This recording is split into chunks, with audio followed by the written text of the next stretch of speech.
നല്ല കാറ്റുള്ള ഒരു സമയത്ത് ഒരു കുട്ടി ഒരു പട്ടം പറപ്പിക്കുകയാണ്. അവൻ്റെ കയ്യിലുള്ള പട്ടം കാറ്റിൻ്റെ വേഗതയനുസരിച്ച് അത് ഉയരങ്ങളിലേക്ക് പറന്നു പോവുകയാണ്.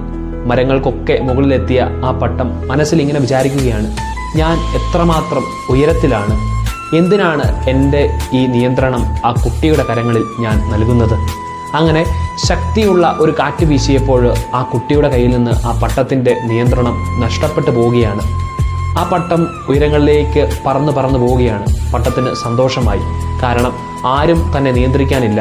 അത് ലക്ഷ്യമില്ലാതെ പറന്നുപോയി തുടങ്ങി. പെട്ടെന്ന് പതിയെ കാറ്റ് നിലച്ചു. പട്ടം പതിയെ അതിൻ്റെ നിയന്ത്രണം നഷ്ടപ്പെട്ട് താഴേക്ക് പതിക്കുകയാണ്.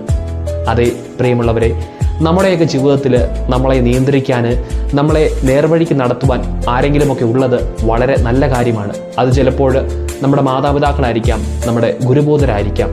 അവർ പറഞ്ഞു നൽകുന്ന വഴിയെ നൽകുന്ന തിരുത്തലുകൾ സ്വീകരിച്ച് നമ്മൾ മുന്നേറുമ്പോൾ നമുക്ക് ലക്ഷ്യങ്ങളുണ്ടാകും. നമ്മൾ ആ ലക്ഷ്യസ്ഥാനത്ത് തന്നെ എത്തിച്ചേരുകയുള്ളൂ.